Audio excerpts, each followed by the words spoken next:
dear colleagues, good morning, good afternoon, depending on where you are. It's a pleasure to have you on board for this launch of the regional study that was done by UNDP with collaboration with the Institute of Economics and Peace, and it's a regional study on measuring the economic impacts of violent extremism leading to terrorism in Africa. My name is Thomas Kral, and I joined UNDP, the regional program for preventing responding to violent extremism last year in February, and I was involved in the finalization and validation of the study before it was published. Today we are very excited, to have such a diverse audience and have you on board, and we're hoping for very fruitful and interactive discussion. Just to set up a few generic house rules for participants. Please, you can engage in the chat box. You can post question in the chat box. We will also have a dedicated session with Q&A. So I think you should also have a raise hand feature. So in the Q&A session, you will be able to post and make an intervention if preferred. Regarding the agenda, so we will kick off with the opening remarks. So soon I will hand over to Nirina Kiplagat, who's one of the panelists, and Nirina joined the project, the regional PVE project in May 2019. Prior, she also has more than 15 years of experience in the field of conflict transformation and peace building, from both policy and to community level engagement. And previously she worked for UNDP Tanzania, UNDP's Bureau for Policy and Program Support, Bureau of Crisis Prevention, and also UNDP Kenya. Then, after the opening remarks, we will have our colleagues from the Institute for Economics and Peace introducing and highlighting the key findings of the study. And then we open up the panel with distinguished panelists and follow up by Q&A session. So without a further ado, I will hand over to my colleague Nirina for the opening remarks. Thank you. Okay, thank you very much, Thomas, for the introduction. Good morning or good evening, depending which hemisphere you're in. I'm really delighted to welcome all of you to the launch of this regional study on measuring the economic impacts of violent extremism leading to terrorism in Africa, which was produced by the UNDP Regional PVE project in collaboration with the Institute for Economics and Peace, with the support of the government and people of Japan. I'm really pleased that today we have an opportunity to host a number of diverse experts and colleagues from different fields of expertise, including international development, partners, national and regional counterparts, researchers, UN colleagues. A special appreciation goes to our distinguished panelists, Andrea Abel and David Hammond, who will present the key findings of the report and then participate in the panel. Ojido Jambo, UNDP Senior Economic Advisor, and Malam Bashir Ahmad, Secretary to the Government Adam State in Northeast Nigeria. In response to the phenomenon of violent extremism, UNDP a number of years ago, in close collaboration and partnership with the African Union, regional economic communities, national stakeholders, and civil society actors, began to implement a project that looks at a development approach to addressing violent extremism with a very strong focus on prevention. One of the key pillars of this regional initiative is the research policy and advocacy component, with the objective of ensuring programming and policies are informed by evidence-based research. As part of this research component, we partnered with IEP, particularly well known for their work Global Terrorism and Peace Index, to undertake research on the economic cost of violent extremism on the African continent.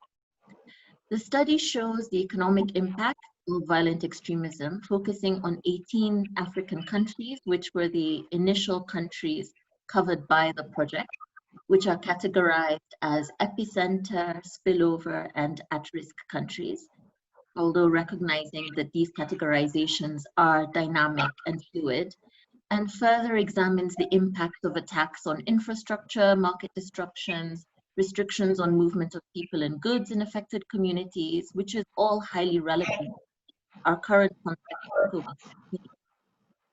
The findings of this research allow us to articulate the devastating impacts of violent extremism and to better understand how associated COVID-19 dynamics will affect formal and informal economic activities in geographic areas affected by violent extremism. This information can help to feed into COVID-19 economic recovery plans in these deeply affected areas. As a regional project, our ambition is to leverage the opportunity that comes with the pandemic to really rethink our efforts in the domain of economic recovery, livelihood provision, to include a stronger and more comprehensive prevention of violent extremism approach. It is with this evidence-based research approach that we can influence effective policy implementation and contribute to policy advocacy on the potential to integrate PVE in macro-level efforts regarding sustainable development, stabilization, and inclusive growth. On that note, I really would like to wish all of us an engaged and fruitful discussion, and now would like to invite our IEP partners, David and Andrea, to start the first session of this webinar off and take us through the key elements of the study. Thank you. Welcome, David and Andrea.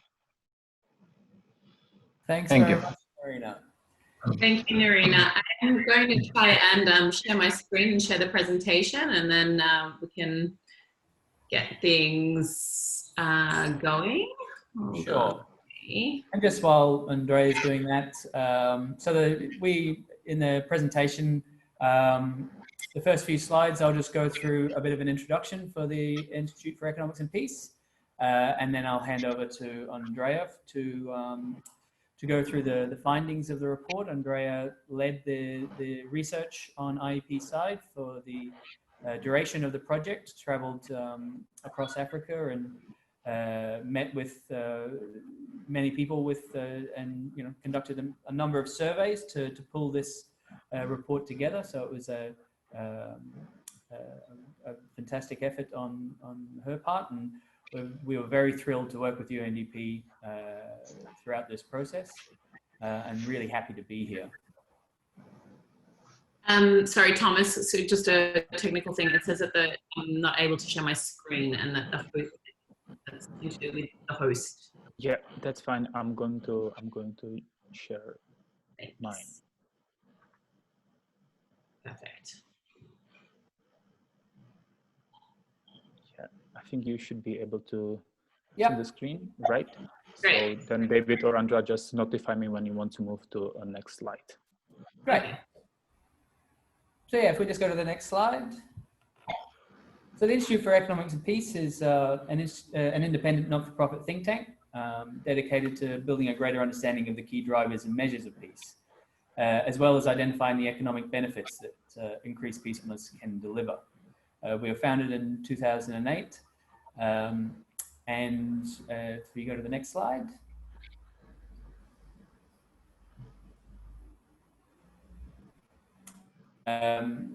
Yeah, so founded in 2008, and over the past sort of 14 years, have expanded across the globe.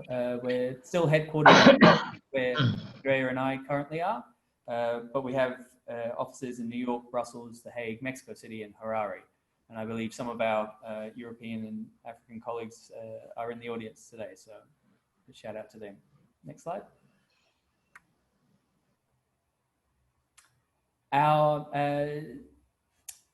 We're sort of famous for the major reports that we do. There are 4 major reports that we release every year. We do a lot of work with Mexico and our Mexico Peace Index that comes out in April. The major report that we release every year is the Global Peace Index, which ranks 163 countries on the absence of violence and fear of violence. That measures what we call negative peace. But as an institute, we're very much interested in not only the absence of violence, but what causes an absence of violence? What are the attitudes, institutions, and structures that create and sustain peaceful societies? And a lot of that research goes into our Positive Peace Report, which gets launched in November. And in December, we annually launch the Global Terrorism Index, and we've currently started work on that as of a couple of weeks back. Next slide.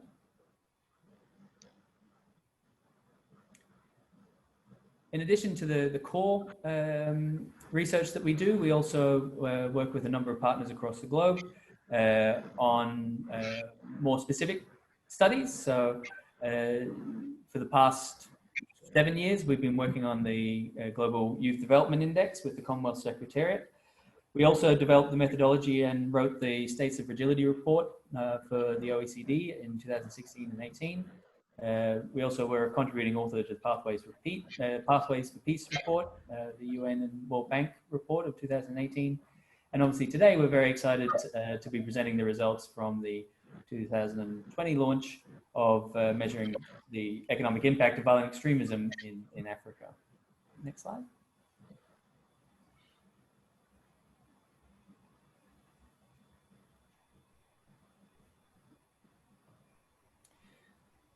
And the core and the consulting, has been very well received over the past 14 years.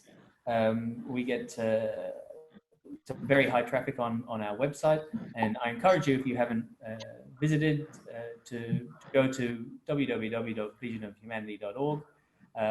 There you can download all of our reports for free and interact with the Global Peace Index and the Global Terrorism Index and the Positive Peace Index. And also you can request any data that goes into those indices. Next slide.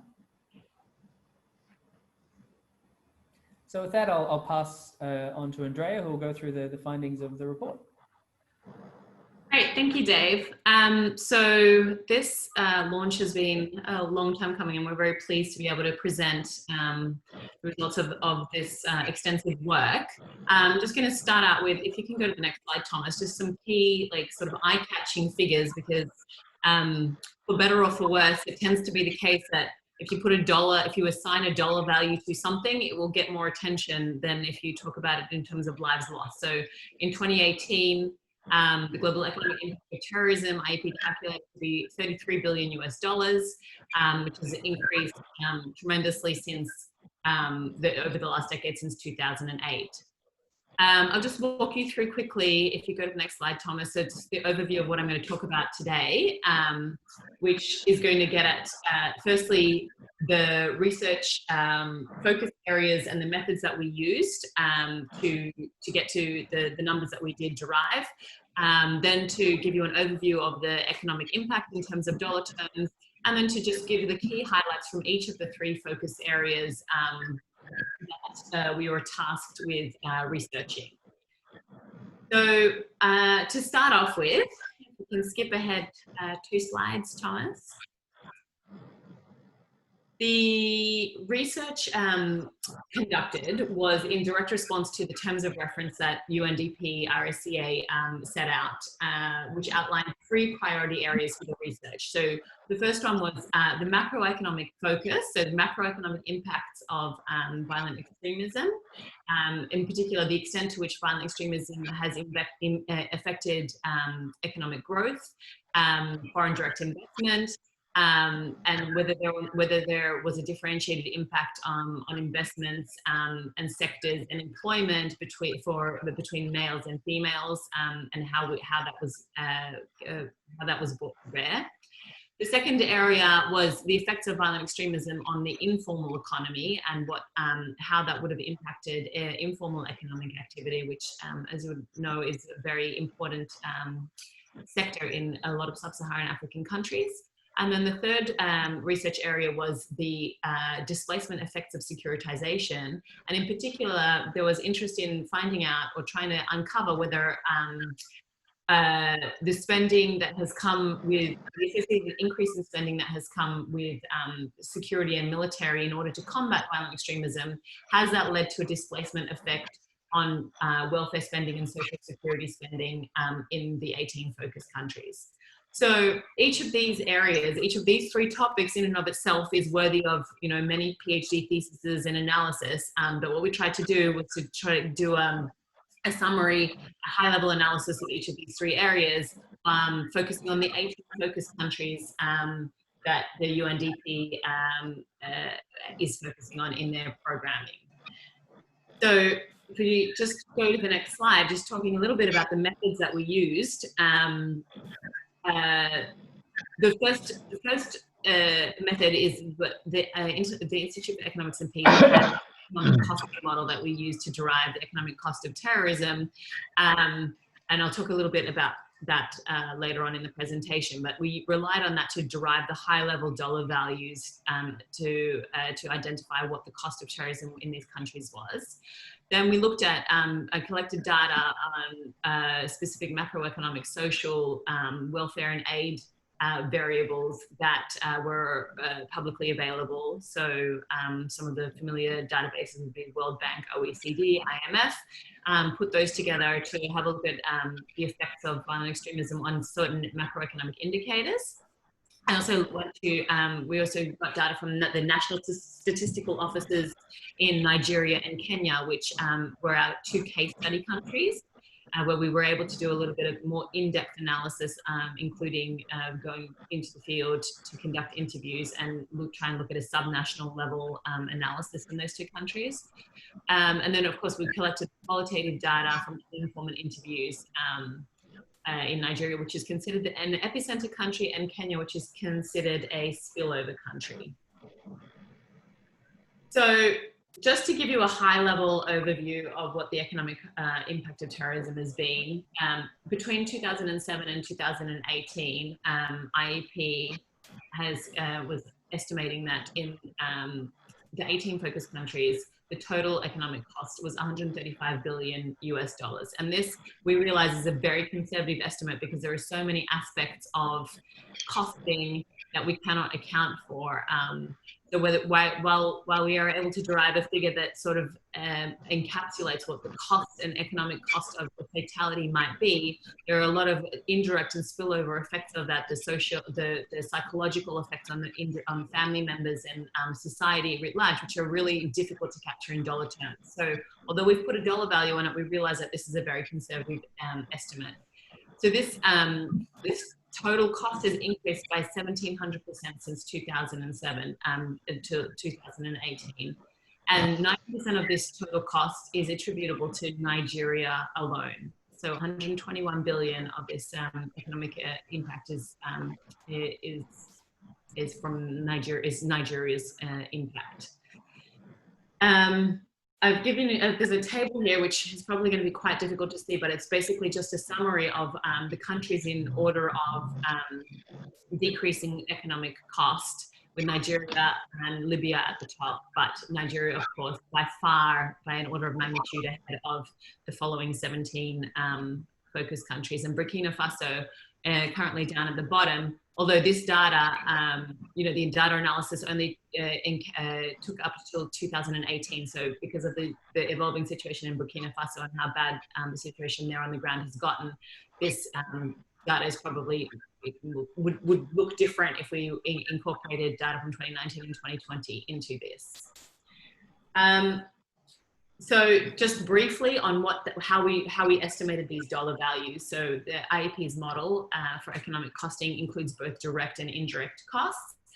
Direct costs include those that are borne by the victim of the terrorist act and associated expenditures such as medical costs. Indirect costs include lost productivity and earnings, and we add a multiplier effect to the direct costs, which represents the flow-on effects of the direct costs, which recognizes additional economic benefits that would accrue from investment in more productive areas of an economy, such as education or infrastructure. We collect the data from the incidence of terrorism from the Global Terrorism Database, which is collated by the National Consortium for the Study of Terrorism. And this data provides the number of deaths and injuries for each incident, as well as the extent of property destruction. So the four components of the costing model are the cost from death, the cost from injuries, the cost from property destruction, and then cost from macroeconomic losses. Yeah. So the breakdown in the cost that we derived between 2007 and 2018, the majority of the cost has come from GDP losses, which is accounted for about 52% of the total economic impact. And then, of course, fatalities and injuries, as you would expect. So just quickly, we're going to go through each of those three key areas just to highlight some of the key findings that came out of this analysis. So with the first area, which is the general macroeconomic effects of violent extremism, we found that epicenter countries the four epicenter countries were Libya, Mali, Nigeria, and Somalia. So they saw a 17% decline in GDP per capita between 2002 and 2016. Of course, as you would expect, foreign direct investment fell. We estimate that it's fallen by about 43% in the focus countries. Agriculture and tourism sectors in particular have suffered. Kenya was a great case study for the consequences of the tourism industry, of violent extremism. One of the interesting findings has been the labour force participation has increased for females across all three country groups, most significantly in the epicenter countries. There were a number of behaviour changes, as you would expect, including in terms of the economic activity and the way in which people engage in economy and livelihoods generation. And one of the major behaviour changes that we've seen is in, the informalisation of the economy. And another one of the key findings has been the economic impacts of violent extremism are often very similar to the underlying grievances which cause violent extremism. So if you think about a lot of the times, one of the underlying grievances is related to inequalities and economic inequalities. And what we found in our analysis is that a lot of the economic impacts of violent extremism tends to exacerbate those economic inequalities. So on the ways that violent extremism affects the economy, if you can go to the next slide, Thomas, the three key things that we found were that the first is that the changes in people's behaviour at an individual level. Obviously, people become more risk averse, and that affects their consumption and investment decisions. The second big change that we saw over the time period under analysis was a move towards the informalization of the economy, and particularly cross-border trade, which has moved a lot underground. And then, of course, the cost of doing business, because businesses have become targets, but also because businesses are now required to invest a lot in securitization as well. And there's been a lot of loss of public infrastructure, which also makes it hard for businesses to continue doing business. So the second area that we focused on was the informal economy. And just here, some of the key findings have been that the informal economy has also suffered devastatingly, despite the fact that we've seen a change or a move towards informalization. We estimated that the entirety of the African continent suffered losses of about $1.68 trillion in informal economic activity between 2007 and 2015. And the focus countries were again bearing the brunt of that, and Nigeria in particular. So Nigeria's informal economic sector estimated losses were around $560 billion US, or 15.5% of Nigeria's total GDP over that period. So the key, and again, just to reiterate, so violent extremism and terrorism has shifted economic activity from the formal sector to the informal realms, but it's at the same time, it's caused major disruptions to informal economic activity. So if we go to the next slide, it just shows you in the three groups of countries that we were looking at, which are the epicenter countries, the at-risk countries, and the spillover countries, the estimated lost value added from informal economic activity between 2005 and 2017. This is in billions of US dollars. the next slide is just a breakdown. There was not a data available for all of the 18 focus countries, so there's 16 focused countries for which we were able to estimate this. And this is just as a percentage of GDP. So Nigeria, obviously leading here, unfortunately, again, in terms of the percentage of GDP equivalent that was lost in informal economic activity. And then Tanzania, second, all the way down to Libya at 4.61% of GDP. So the final area that we looked at was the displacement effects of securitization, and in particular, whether or not increases in security spending came at the expense of spending on welfare programming. And what we found was that the cost of terrorism in the focus countries has actually grown faster than the increase in spending on military and internal security. So although the economic cost of terrorism was 14 times higher in the epicenter group of countries than in the other two groups, the spillover or the at-risk countries, military expenditure was only 3.5 times higher in the epicenter countries. So the economic cost of terrorism was proportionally much higher than the amount that these epicenter group of countries were spending on military. The relative government spending on military takes the highest priority in the epicenter countries, which between 2007 and 2016 allocated on average 12% of their national budgets to the military. What we've seen is that there's been a shift in security spending away from internal security in areas such as the police force and more towards the military. And this comes at a time when many communities feel, and the data that we sort of obtained from the interviews that we did, that many communities feel that a more nuanced local level security approach would be actually much better in dealing with violent extremism and the recruitment process into violent extremist organizations. And what we've seen is that the response has actually been more of a national level one and move towards militarization. The national level spending dislocation, using data from Kenya at a subnational level and Nigeria at a subnational level, we saw that there was a little bit of spending dislocation in these countries away from social spending on education and health and towards the military. And this was, what we did see very clearly was that this was very much the case with official development, overseas development assistance. So more so than at a national level, internally from the states themselves, we saw a massive shift in allocated ODA from development and humanitarian assistance programs towards more security related programming. So as a percentage of net ODA, the security sector ODA to the 18 focus countries grew 8-fold between 2007 and 2016. And it grew significantly faster than official development assistance allocated to any other programming. And then just a quick overview of this. So what does this look like? So the allocation to securitization was $769 million between 2007 and 2016, which although it's a small percentage at only 0.4%, it's a 13-fold increase since 2007.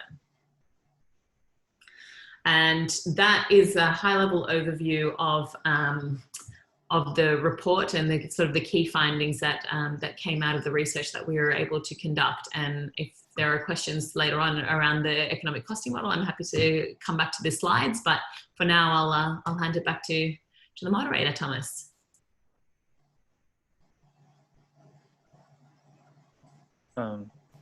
Thank you very much, David and Andrea. It's you know, for really highlighting the key results of the study. And now I think we can proceed with the panel with our distinguished panelists. So just to complete the introduction of the panel. So apart from David and Andrea from IEP and Nerina Kiplagat, the PVE regional project manager, the panel will be joined by Ojijo Odiambo, who has many years of experience working as UNDP's senior economic advisor, also in countries in Nigeria, and currently he's based in Zimbabwe, where he is providing technical support, among others, to the UNDP Africa Regional Program. And last but not least, and very much thank you to Mr. Malam Bashir Ahmad, who's who currently holds a position as a secretary to the government of Adamawa State in northeast Nigeria, one of the states that has been affected by Boko Haram. And he is also the chairman of COVID-19 containment committee in Adamawa State. So thank you all for joining, and will allow me to kick off the panel with more a general question, and that leads to, well, the aspects of formal and informal economies, because as highlighted in the UNDP Journey to Extremism study, the lack of employment is both the driver and a consequence of violent extremism. And as you know, this new report suggests, informal economy tends to be more resilient than the formal economy. So based on this finding, what do you see as the future role of Africa's informal economy in the PVE domain? And do you expect a shift from formal to informal economic activities in the and in the context of COVID-19? And if I can, well, if you know, if someone would like to speak from the panels, you can unmute, and maybe, well, we also want to utilize Mr. Bashiru, and perhaps I can target this to Ojijo or Mr. Bashiru, whether you would like to respond to this question.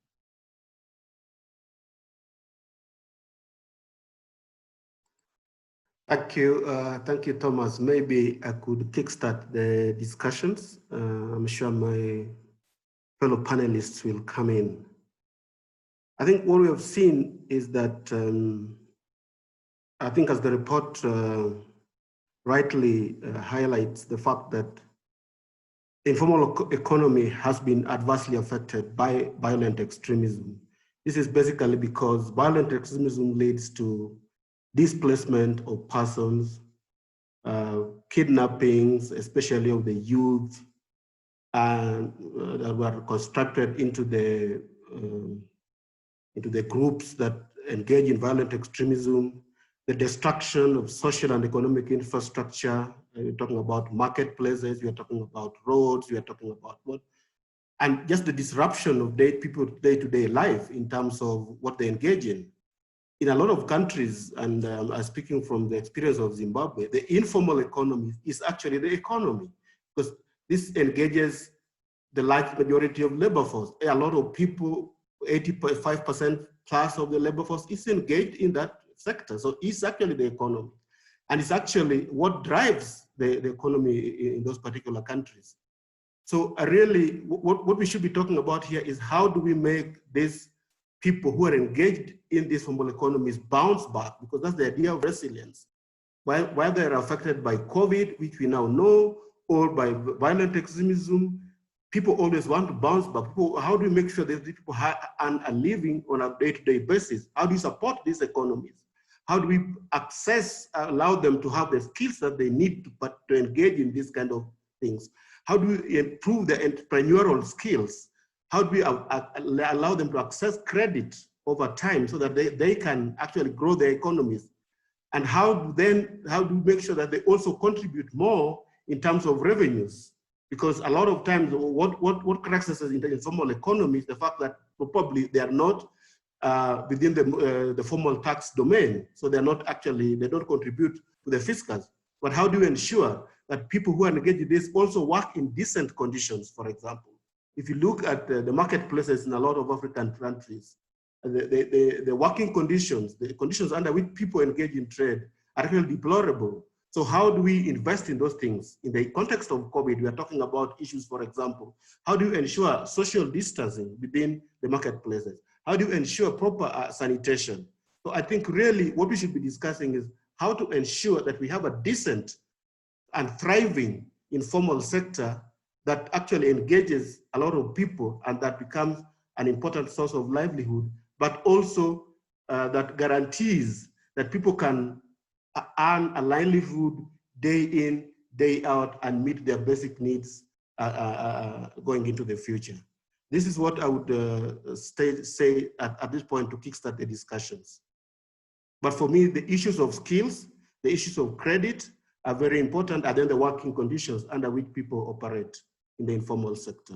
and then linking them to the formal, because we don't want to have informal sector in formal economy in perpetuity. How do we grow them? How do we link them? How do we, that at least they are linked in a systematic manner to what happens in the formal sector? How do they provide the goods and services that the formal sector needs? So those kind of things, I think we should look at them. Thank you. Thank you, Ojijo. And I think that's really, setting up the platform, and knowing that Mr. Ahmad will not stay with us for the whole session. So I would just like to give floor to Mr. Ahmad, and maybe also to respond to some of Ojijo's comments regarding on what policies are currently in development, or what has been the approach taken in Adamawa State. Thank you. Thank you, Thomas. And just to follow on the rider that Mr. Ojijo has mentioned, rightly the report is positive that there is serious effect on the informal sector as a result of violent extremism. And for most countries, I can say in this part of the world, the informal sector actually is the economy. Talking about the northeast in Nigeria generally, and Adamawa specifically, it is the informal sector that actually drives the economy, because over 70% of the workforce is practically employed therein. And the effect of violent extremism, particularly in Adamawa State, is in the northern part of the state. I can tell you that practically the economy in that part of the state is grounded. It is just trying to restart, and it's very difficult, because even as people try to are going back to their domains, there is still that fear, and the infrastructure, both social infrastructure, and have been destroyed. Virtually, you have to rebuild every aspect of the infrastructure in that part of the state. So it's quite a very pathetic thing, and the state government, or governments generally, are not in a position to fund the restarting of the economy of the informal sector, because it now had to contend with two things: rebuilding the infrastructure in terms of schools, hospitals, roads, and even the security infrastructure, police posts, and also funding the security that is required to stabilize the areas where people are actually going back. Now, generally or principally, the area that is providing employment in the informal sector in this part of the country is the agric. And unfortunately for us, the northern part is about the most fertile part of the state. And so there's a very high risk now, because people are very mindful of what can they meet with, either on the farmlands or on their way to the farmlands, with still some sporadic attacks here and there, but most importantly, landmines. So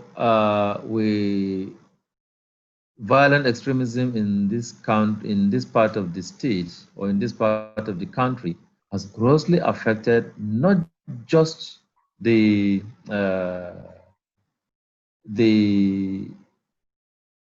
formal sector, but most seriously the informal sector. And it is if care is not taken, if no serious plans are made by government, especially at the national level, it will degenerate into food insecurity in some parts of the country. So government had to come up with some policies of assisting in providing with grants, some palliatives in terms of what is required to provide means of livelihood to citizens. And this, even as it strive to do this, COVID-19 came in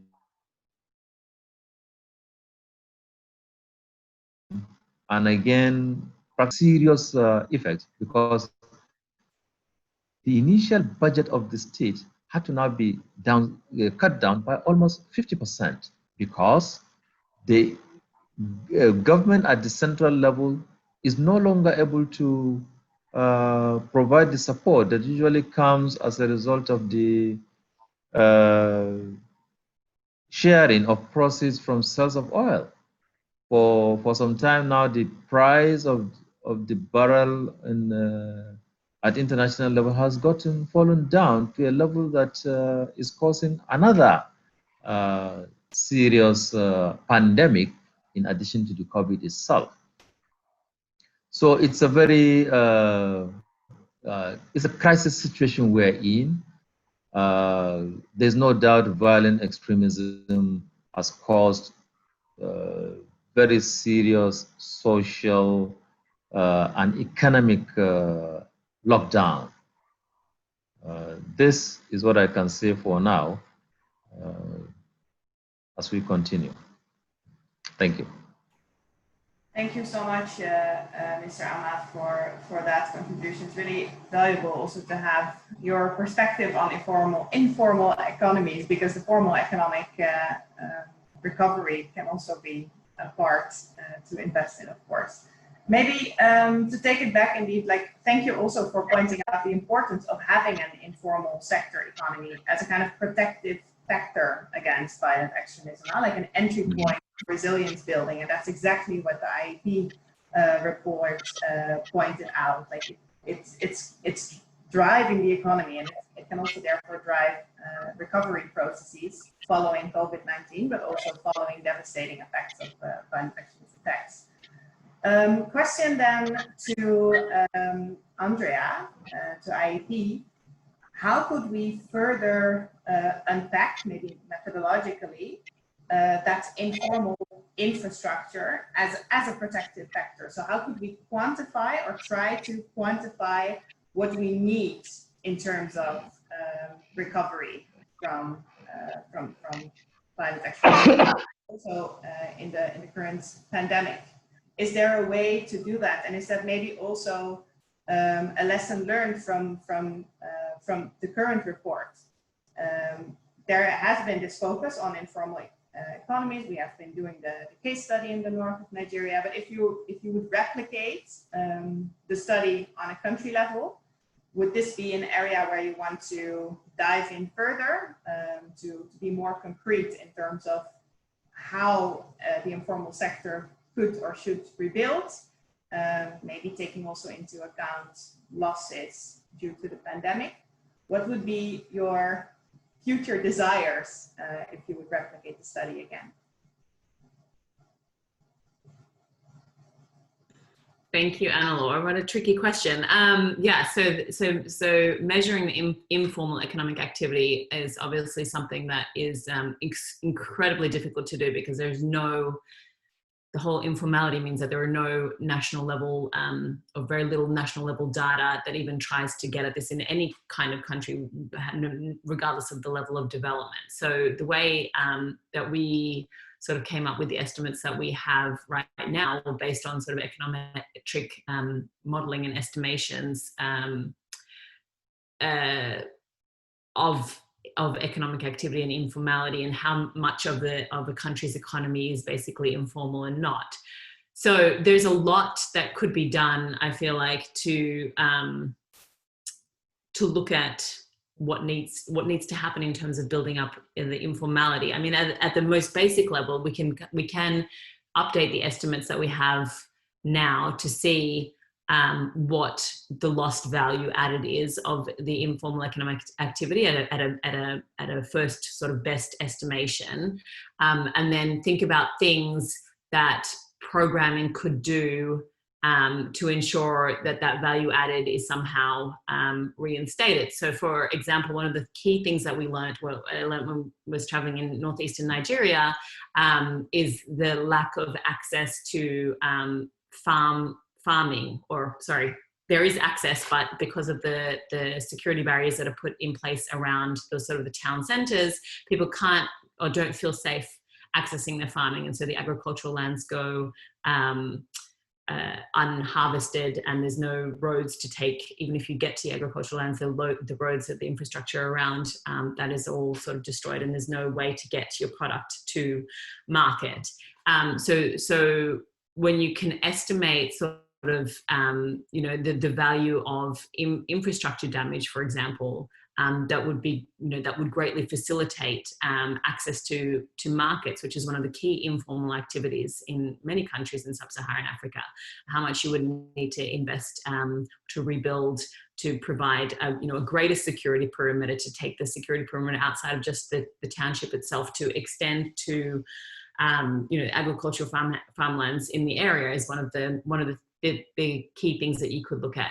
What I wanted to say on the back of the sort of informal activity and COVID and the responses is that sort of piggybacking off what Ajijo was mentioning about how important informal activity is that one of the key findings from our research was also that informal activity, so women tend to share a larger part of the burden of informal economic activity, and being sort of the ones who are sort of more active in market selling and taking products to market, and even sort of subsistence farming. And what we found in analysis, especially particularly in Nigeria, is that with the effects of violent extremism, because young men have either been sort of recruited into organizations or have been sort of taken by forcefully or voluntarily, have sort of disappeared into nobody's entirely sure when, the burden on women has become even greater in terms of providing a livelihood for their family and caring for extended networks of families.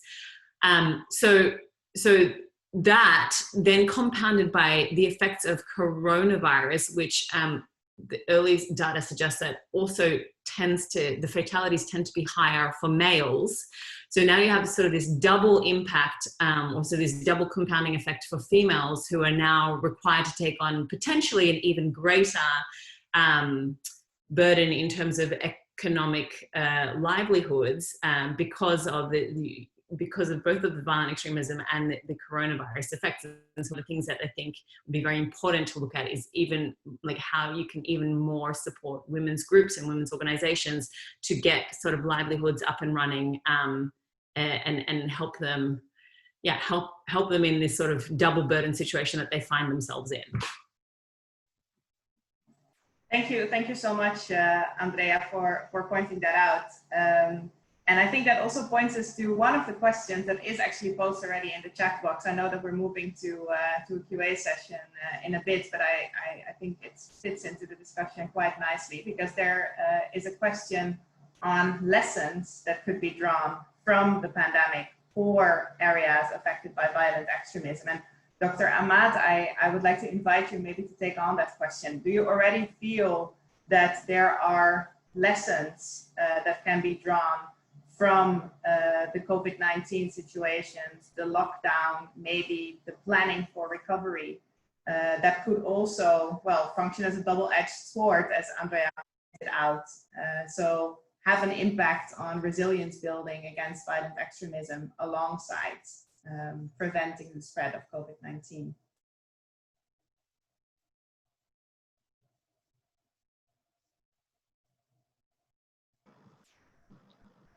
Is that for me? Can you take it again? Yes, please, Dr. Ahmad. So the question would be, what would be a lesson learned from the pandemic for your state, basically? is there a lesson that you can already draw that is also relevant for preventing violent extremism from the past months? Well, the pandemic, as far as I'm concerned, particularly from the government perspective, has actually shown the low level of social protection that we have. So it is important that policies are now made for social protection, because the pandemic has actually opened generally the low level of capacity that is available within our social service sector, education, health particularly. When the pandemic came, of course, governments were running helter-skelter, left, right, and center, looking for how to contain it. Lucky we are, I can say, in Adamawa State, it didn't come down heavily. So we're able to, in line with the protocols established by the presidential task, we're able to provide a facility which is still serving us. And the numbers are not astronomically high to the level that is beyond what we can deal with.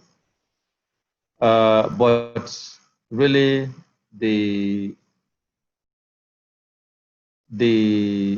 lack of equipment and even human capacity to deal with high numbers of patients as a result of the pandemic is worrisome. And this, I say, is had been a serious problem in, I can say, mostly the northern part of the country.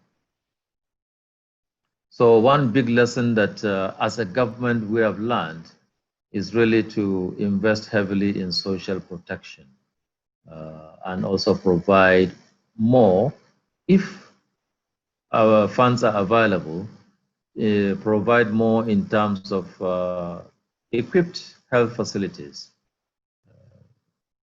This for me is one of the big lessons learned so far.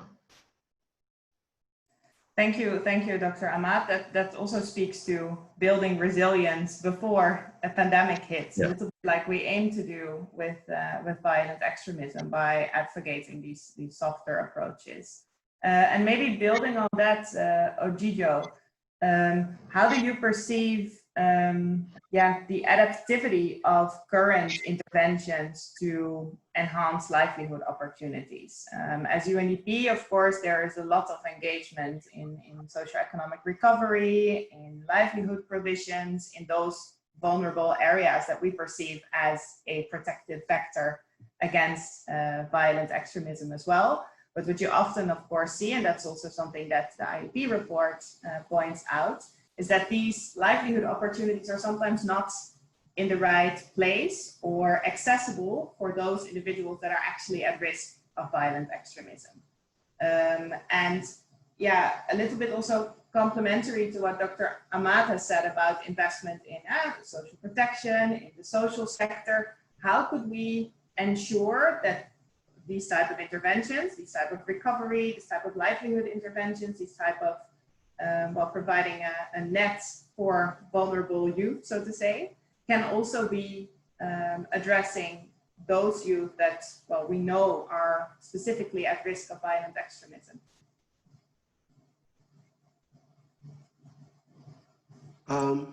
My line was a little bit distorted, but I hope you're talking about livelihood opportunities and how we could better target investments in the social sector and social and other sectors. Am I right? Yeah, and how we can also better target youth at risk of radicalization with well, the livelihood interventions that we are undertaking, and maybe also the government-inspired livelihood opportunities there. Okay, thank you. I think we need to step back and look at why would violent extremism be so appealing to what is evidently a growing number of young people in these areas? That's a fundamental question that we need to answer. And there are many reasons, and let me just point out one of the reasons that from my little knowledge, and Malam can correct me, is that we have what, in my opinion, we call the failed promise of independence. That promise of prosperity, that promise of self-actualization, that promise of a thriving society and a thriving economy has largely failed. If you look at the Northeast, for example, and the Bay States, where Malam comes from, Borno, Adamawa, Yobe, they lag the rest of the country in terms of all development indicators, in terms of human development, in terms of poverty, in terms of multiple deprivation, they lag the parts. Now, and here we again are confronted with the problem of a growing number, a large number of young people because of high population growth, who are not skilled, who are not educated, and who have see no sense, who are lost hope in the future. So a sense of hopelessness has crept in. So they become great fodder for violent extremism, for the indoctrination to become violent, engage in violent extremism. How can we better target them? We need to know why they get into these things. And that's where we bring in the issue of data and analysis.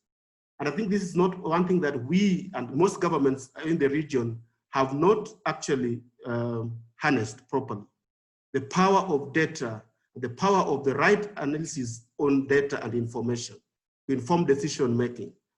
We need very comprehensive data on the root causes of the problem, on the possible solutions, and who is most affected by the violent extremism, so that, again, to answer one of the questions, how do we make sure that then the investments are targeted to the right people? Unless we know who is most affected, how they are affected, and what they have and what they don't have, unless we know that, then we cannot target them. So I think the issue of data becomes critically important. But I also wanted to say that one of the lessons that for me is coming out is that to solve the problem or to address the problem of violent extremism in the region, especially in the context of COVID, we need not just a local approach, not just a national approach, but also a regional approach. I think it's important that we see how we can facilitate connectivity of people in terms of physical connectivity, in terms of virtual connectivity, in terms of trade across the region, because one of the reasons, one of the issues that I think was talking about informality, a lot of the trade that takes place within the continent is actually informal cross-border trade. And that cross-border trade serves a very important function in terms of stabilizing markets, in terms of stabilizing prices, in terms of ensuring food security. Some of the issues that actually are the root of the violent that we see here. So how do we allow this to happen? How do we promote trade within the continent? How do we ensure that we facilitate movement of goods, services, especially medical services, pharmaceuticals, and benefit from each other's things? And lastly, the issue of women and girls who are disproportionately affected by both violent extremism and COVID needs to come to the fore. And unless we place the conversations around policies targeting the empowerment of women and girls at the center stage in terms of regional level policy making, in terms of national level policy making, and in terms of local level policy making, we won't be there, because women and girls are certainly more adversely affected by violent extremism in terms of care, in terms of eking a livelihood and ensuring that families continue to run and function normally. So how do we target these women? Unless we are clear that they need what they need, where they are, who they are, and what can be done to alleviate their situation, I think we want to be tackling the problem of both violent extremism and COVID in terms of its impact on differential segments of society and gender groups. Thank you, Ojijo, for that comprehensive assessment of well, what there's still left to unpack, so to say. And with that, I would like to close our panel discussion for today, because I also like not only to hear my own questions, but also to voice some that have been posed in the chat box. Thank you so much for a lively discussion, both in the Q&A and the chat box. I wanted to prioritize maybe a last question for Dr. Ahmad here. Dr. Ahmad, would you be able to answer maybe one last question from the audience? Yeah? The question was, oh, thank you. So what has state governments done to build trust between the returning de-radicalized violent extremist organizations, I think individuals are meant here, and the members of the host community to accept them? This is because if there is mutual suspicion, the local economy will not thrive. So basically what has been done in terms of reconciliation between former extremists and host communities? That's the question from CPO from Abuja. Thank you. Thank you. I think that's one aspect that has been very difficult for us as a government. Incidentally, I happen to be the state representative, the representative of the state on the Operation Safe Corridor, which is actually a body that has been handling this aspect of returning or de-radicalization and then ensuring the return so-called back into their communities. But we've been finding it very difficult for even family members to accept these individuals in most cases, not to talk of the community itself. So at the moment, it's really as a government, is one thing that you can't force people to accept someone who they strongly believe has maimed or even killed a family member, and they just accept him back into society like that. There isn't, for now, we don't have any theory that we can apply. We've tried the ones that we've seen in the books and the ones we've been told even from the de-radicalization center, but it hasn't worked. So what we are doing right now is actually using community leaders and religious leaders to first talk with family members, because first and foremost, the family has to accept that they can take back this member. And then it's now left for the family members to convince the other community members that they are willing to accept their own in the family, and that he would not go back into the default of those that have maimed and killed people. It's been very difficult.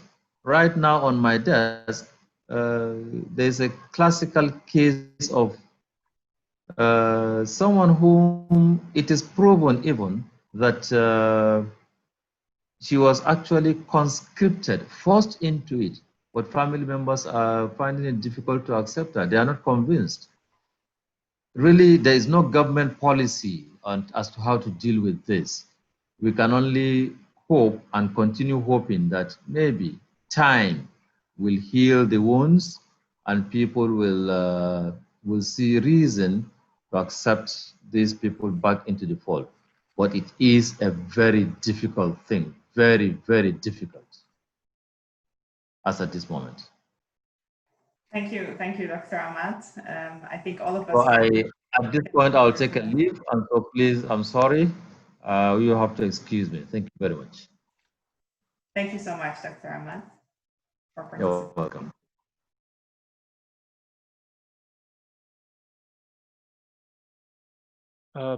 No, and well, then I think it's good to kind of shift the discussion to, well, the PVE aspects. And I see a question from Serge Strobans, and it really speaks to how well UNDP and the practitioners have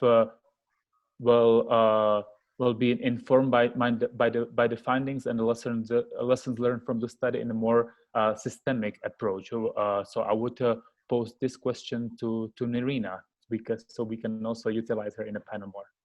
Thank you, Nerina. Okay. All right, thank you, Tomas, and thanks for the question. I think really the report does strengthen the case, for more investment in the domain of prevention, not only response, and, looking at, what has been touched upon, before that, looking at it in more of a holistic way. So not only in the economic domain, but really looking at addressing these underlying drivers and grievances. We're looking at issues of inclusive governance, social contract between state and citizens, issues of trust, which has been raised, feelings of marginalization, real or perceived. And, these are the factors that create an environment conducive, for violent extremism to flourish. As we've also seen, from the report, is that investing heavily, more on the response side has taken away from some of these key sectors, such as education. What we have seen from previous research, such as the Journey to Extremism, which was published now 3 years ago, is that, in terms of vulnerability, the number of years of education did have an impact in terms of how vulnerable one was, among other factors of being, in terms of the voluntary recruits.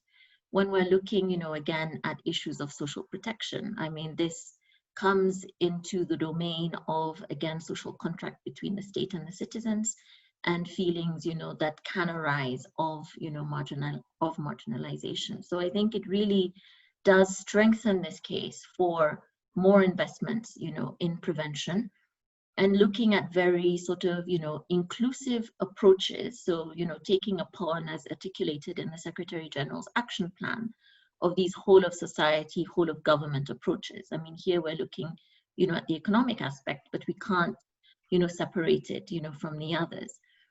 So, that said, I think, one of the ways forward in terms of this, report, and which again has been touched upon, a bit, is how to fully mainstream prevention of violent extremism lens in regular development planning and implementation. So, what we've seen so far is more of a focus on PVE specific, type of work, which, again, has its place. But when we're looking at sustainability and resilience of these efforts, I mean, the approach is very much like one would term, a conflict sensitive approach.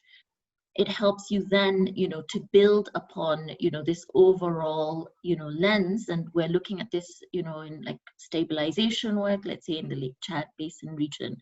At the moment, there has been interest, in some countries in terms of mainstreaming this in, development plans. But this is one of the ways, because, as Ojijo has mentioned, the importance of this data.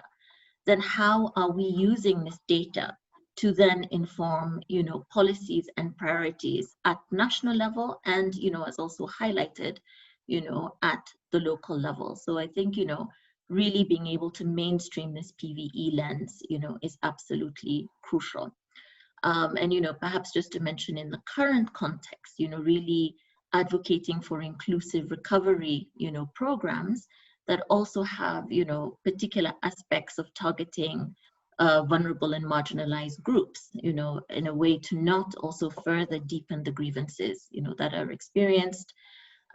We've seen, the disruptions, to the economy, the issues of borderlands, has also been highlighted, the issues of the roles of women, that they have to take on, a greater role. How is that information then informing, the response? And as I said, linking then, kind of these, first recovery types of efforts, but within long-term development. And I think that is really the way for a sustainable approach, to prevention of violent extremism. Thanks.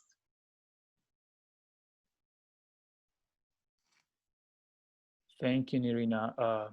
And just also now to mention to colleagues and the participants that you can also have possibility to well, raise the hand and have an oral intervention. The next question, I saw there was one in the Q&A. Well, in the Q&A box, and it's from Martin Zouten from Russia, and I think that's a question directed to Andrea and the IEP, asking how come the impact in the informal economy was that high in Tanzania, since well, the Tanzania wasn't among the epicenter countries. And also, I know you touched on that, Andrea, already, but maybe to give a well, little overview of what attributed to the impacts of violent extremism on informal economy. Thank you.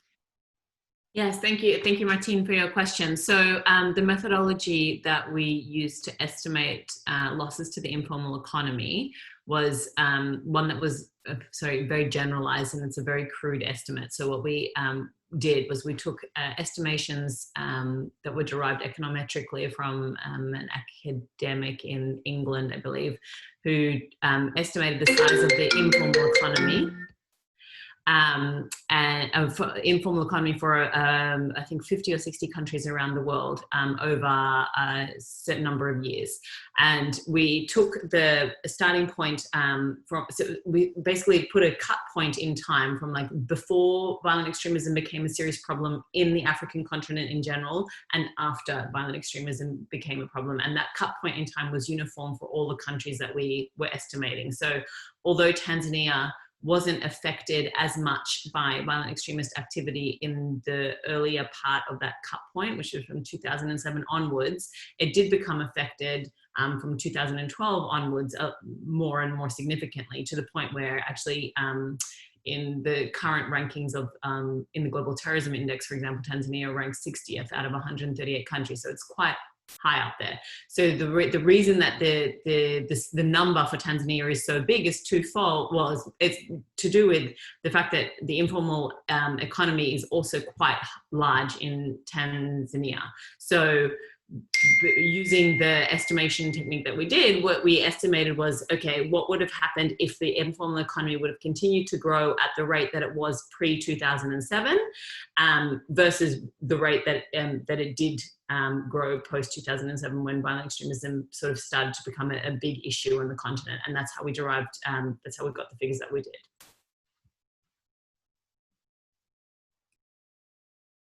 Sorry, did I answer all the question or all parts of the question? I'm not sure. It does, Andrea. Thank you so much.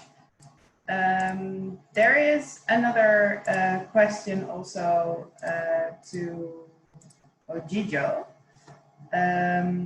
whether any patterns on disruptions of diaspora remittances can be distinguished, which are a source of capital for so many small businesses in informal economies and consumer groups. Is it possible to detect linkages between these remittances and violent extremist activities? It also speaks to a bit of counter-finance policies, which might not be Ojijo's direct area of expertise, but maybe he can say something about remittances patterns that we have seen going into informal economies in these vulnerable regions that are also prone to violent extremism. Ojijo, can I give you the floor? Thank you. I think I'll also call on Andrea to shed some light, especially if there's a linkage between remittances and violent extremism, which would imply that remittances actually fuel for violent extremism in a way, or actually can be used to address violent extremism, whether it's negative or positive. I really don't know. But let me say something about remittances, because I think this is really critical, especially in the current discussions in the context of COVID, that a lot of African countries are heavily reliant on remittances, and remittances are actually growing in significance, not just in terms of the amount of remittances, but also in terms of what is the remittance is the money so remitted are used for. and they provide an important basis of livelihood for a lot of African countries. If you take the case of Zimbabwe, for example, remittances contribute a huge percent, as a percent of GDP, that's a very huge. But the problem that we have, one, is the cost of remittances. And in terms of policy recommendations going forward, I think one area that we need to look into, how do we lower the cost of remittances so that at least more money can be flowing into our economies, and especially at the household level, because those monies that are so received from our brothers and sisters who are outside are very useful in terms of helping households to cope with the challenges that they face in terms of food security, in terms of access to health, in terms of education, and in terms of actually being resilient generally, because some of them, a lot of money is also used to start businesses and to invest in agriculture. So it becomes a very important source of livelihood for the communities that reside in the recipient country. But also, so really, whether this is useful, there's a link between this and violent extremism is something that I would like Andrea to look at. But my point, which I wanted to raise, is that yes, remittances is going to be useful for bouncing back of the continent and of the various countries from the effects of COVID. And there's a need to have some policy discussion as to how we lower the cost of remittances, so that, and also how we also manage the monies that so come. How can we secure that? Can we have that through, for example, securitizing this, like getting a bond, a diaspora bond, for example, that it can be used beyond household level? Can it be used for greater investments at the national level, for example, in terms of infrastructure, in terms of health infrastructure, in terms of education infrastructure, in terms of roads? How do we do that? And there are examples around the continent where remittances or monies from outside have been used to actually spur development. But in terms of VE, maybe Andrea, you have some perspectives? Sure. So just on the note of remittances, actually, one of the original, when this terms of reference was originally sent out, one of the original research questions was around the role of anti-money laundering and countering the financing of terrorism, rules and regulations that states are required to comply with, and how that affects terrorist financing, but also people's livelihoods, and the ability to send and receive remittances was one part of that. So although that was taken out of the final report, we did do quite extensive research into what that looks like. And so what we found on the role of remittances is that, yes, of course, not of course, but in many countries in sub-Saharan Africa, remittances play a crucial role in people's day-to-day livelihoods, and the cost of remittances, in order to comply with the legislation or with the recommendations that are put out there by GIABA and by sort of the regional economic conglomerates who are in charge of ensuring that countries are abiding by these AML-CFT legislation or regulations and policies. As part of that, you know, things like identity checks, it comes with extra cost, and basically that extra cost gets passed down to the consumer. And so the reason that part of the reason that remittances costs have become higher is because these costs are being passed down by Western Union or whoever else to the people who are trying to send and receive money. So there's this fine balance that needs to happen between allowing for remittances to come into a country, especially in the context of COVID-19 and economic recovery and starting up of that, at the same time complying with policies and legislation to try and ensure that the remittances that are coming in, you know, are coming in from legitimate sources, going to legitimate sources, aren't being used for the financing of violent extremism. That's all I would have to add to that. Yeah, and maybe indeed, like the costs of remittances to these regions that are already vulnerable for violent extremism are extra high, because all money flows are, of course, under a large loop and in a large focus of everybody involved to prevent that they fall into the wrong hands. So remittances to especially these regions still provides challenges, and it's very sensitive also for governments to, well, allow some opening in that regard to prevent also the negative effects of these remittances in the regions. Maybe to add on that, I remembered a little bit of the findings from the research on that, Andrea. Maybe with an eye on the time, one of the questions asked in the chat box by Makina from the Danish Embassy in Nairobi, also to Andrea.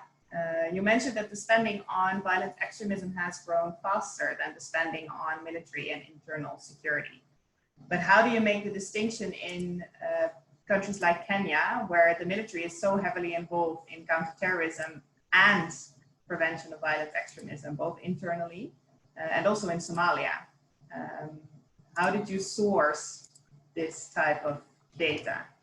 Is that is the question clear enough, Andrea? Or yes, the question is clear. I think my explanation of the data was not clear. So when we were talking about so it's the cost associated with violent extremism has risen faster. So the effects of violent extremism on fatalities and injuries and property destruction and GDP losses, that is what has risen faster than the epicenter countries' commensurate increase in spending on the security response to violent extremism. So that was the distinction that we were drawing there. Thank you, thank you. Does that answer the question? Maybe we can see something in the chat box. Thanks for that brief clarification. Another question from the chat box, and maybe that's also something that we can start answering by having Ojijo's view on it. The cost of violent extremism in Nigeria have significantly exceeded costs in other focus countries. Perhaps you could, oh sorry, it's still Andrea. Could you please describe how calculated monetary repercussions of violent extremism have been calculated and the reasons why Nigeria has suffered the most among the focus countries? Still methodological. Sure. Yeah, sure. So IEP uses this economic costing model, which is broken down into 4 parts. So it's the cost associated with fatalities, with injuries, with property destruction, and with GDP losses. And so when you look at Nigeria as a whole and how much it has suffered from terrorist activity, so I have the data just in front of me on the number of fatalities and the number of terrorist attacks in Nigeria versus any of the other 17 focus countries. So for example, between 2007 and 2018, the number of fatalities in Nigeria associated with violent extremism was 18,952 people dying. And the next highest figure is in Somalia with 4,472. So Nigeria's terrorism problem is just an order of magnitude greater, and therefore the cost of destruction associated with that is also just an order of magnitude greater. Also, Nigeria's economy is by far the greatest in those 18 focus countries, and so the economic costing model that we use, which estimates how much of the formal GDP is lost because of terrorism, will also proportionately be greater because Nigeria's economy is just greater. Sorry, can I just come in briefly? Please, Ojijo, please, because, well, time is not on our side again, so it's also good maybe if you have some concluding remarks to include those in your response, please. Thank you. Yes, I'm keeping my eye on the clock, so I think we are almost shooting our time. I think, yes, the cost of violent extremism as calculated by the researchers is fine. I mean, there could be some things to do with the methodology that we could discuss.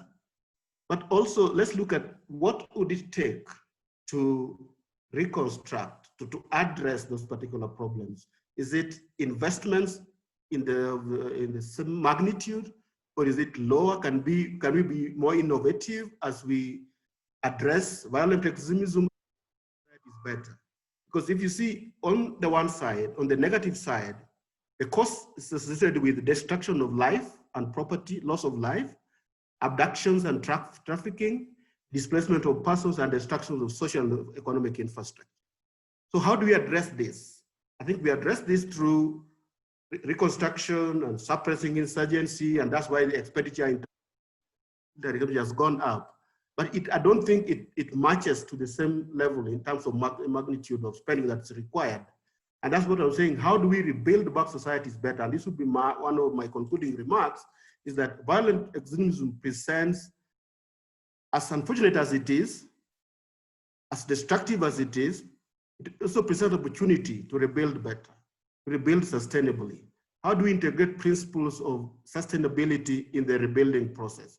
Not just in terms of violent extremism, but also as we rebuild out of COVID or from the pandemic.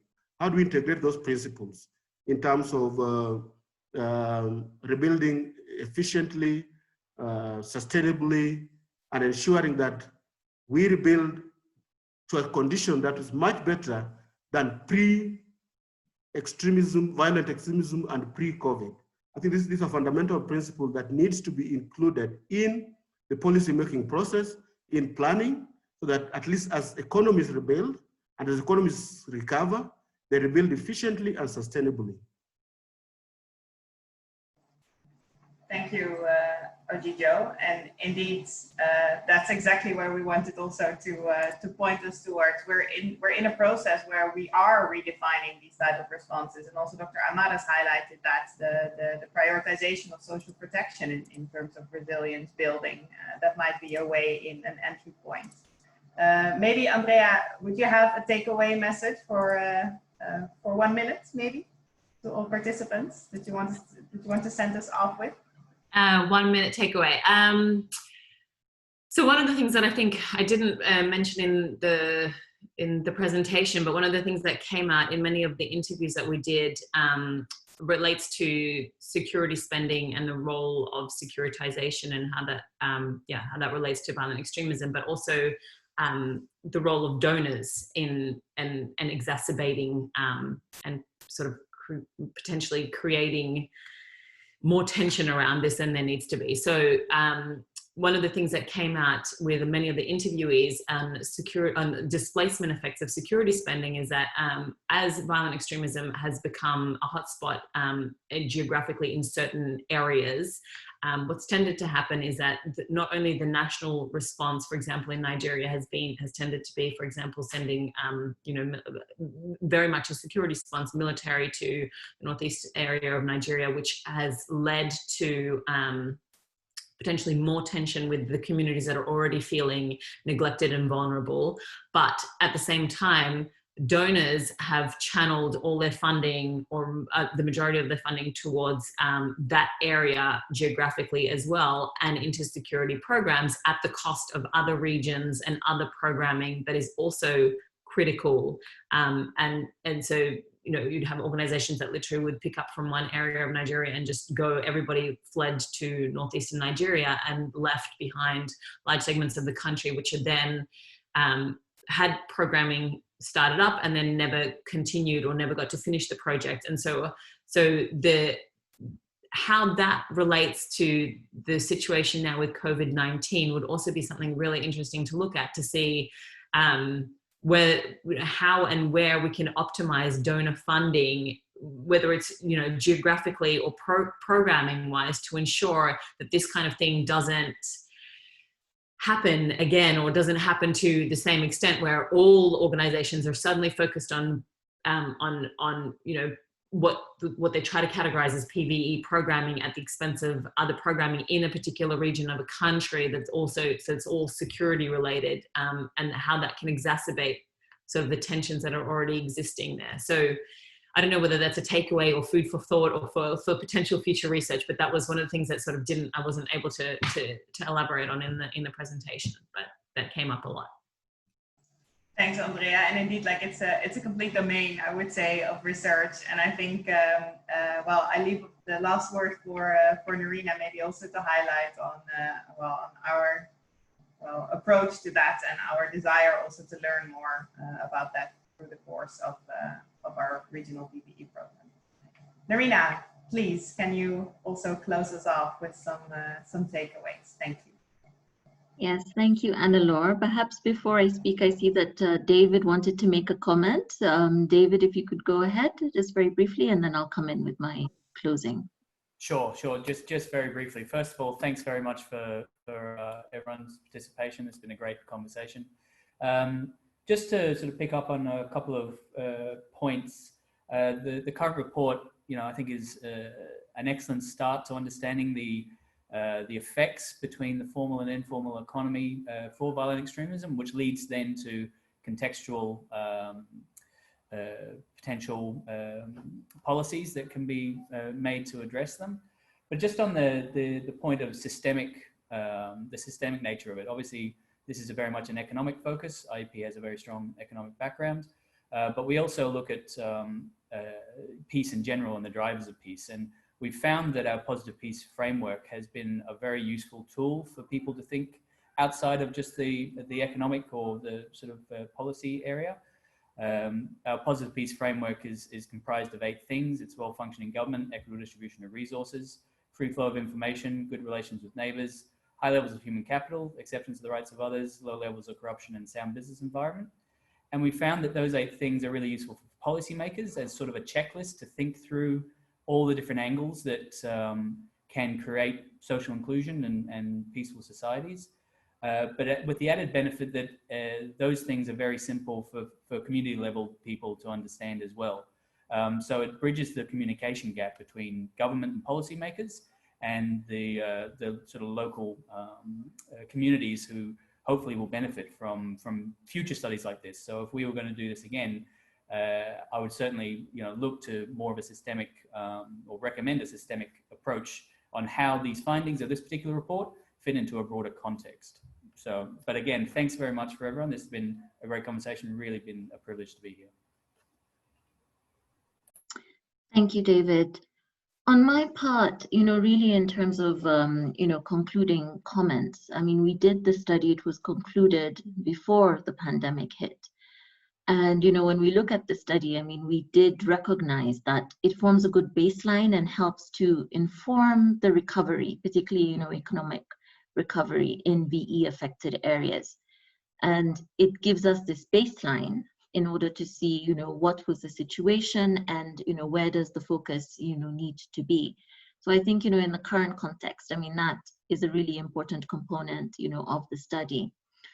Broadly speaking, I mean, really picking up, from what has just been said, is that, we really do try to emphasize data-driven engagements in PVE, be it to advocate on the policy level in terms of what policies, what focus, there needs to be, also help to inform, programming.